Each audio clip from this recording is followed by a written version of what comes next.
This video is about contact tracing applications. The whole debate about this is how governments can get access to your location, and this application helps them pave the way. The new application being touted manages to get information or data from other people in a radius of 2.5 to 5 meters. What happens is this application is downloaded by people voluntarily at the moment because of social responsibility. That application asks you for your number, not your name, not your location, just your number. It then gives you an encrypted identification. When you walk around, your telephone is giving out a Bluetooth signal to other telephones, and it collects the data from those telephones if those telephones have also gotten the application because of social responsibility. If you, the person, then get an illness, you contact the application. The application then asks you for the passwords for the encrypted data in your telephone. You then give that over.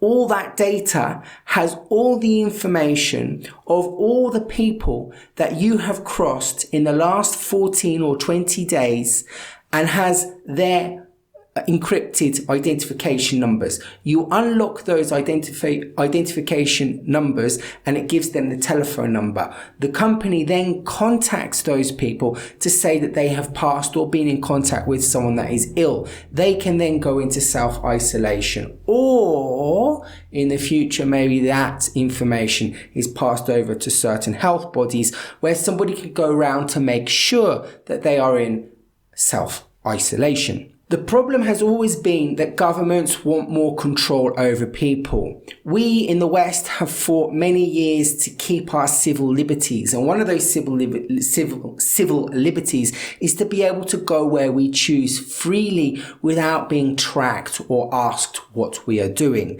This application takes away all of these freedoms. Now, in the name of illness and in public fear and our emotions are being played, it's very easy for us to be social responsible and give over our information to help the cause of the world. The problem is that we're putting into the public consciousness, the government consciousness, that they can also do this, and those freedoms that we have need to be protected. If this becomes mandatory, our freedoms have been taken away, and governments at the moment are creating these applications, and Google and Apple have already bought these applications out. The governments are going to be asking people to put these applications into their telephones. The idea of contact tracing is a good idea. It's to try to stop the spread of the disease.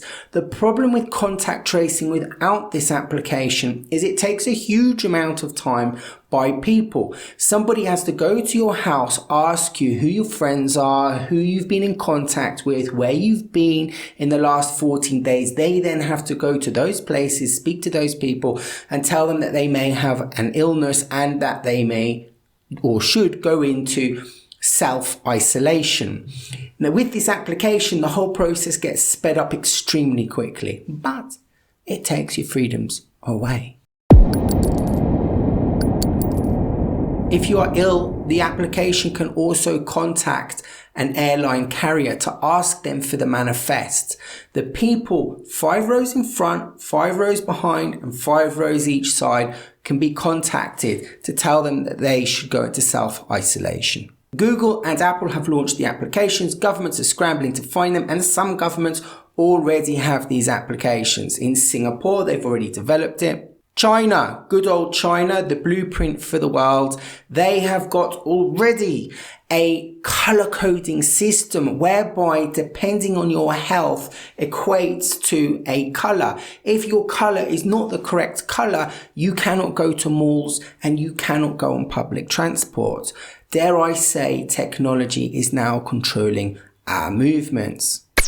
Because of the West's civil liberty rights, the governments need to try and find new and clever ways in order to extract our locations from us. And that is going into applications that they are making. South Korea shares movements with people that have had coronavirus.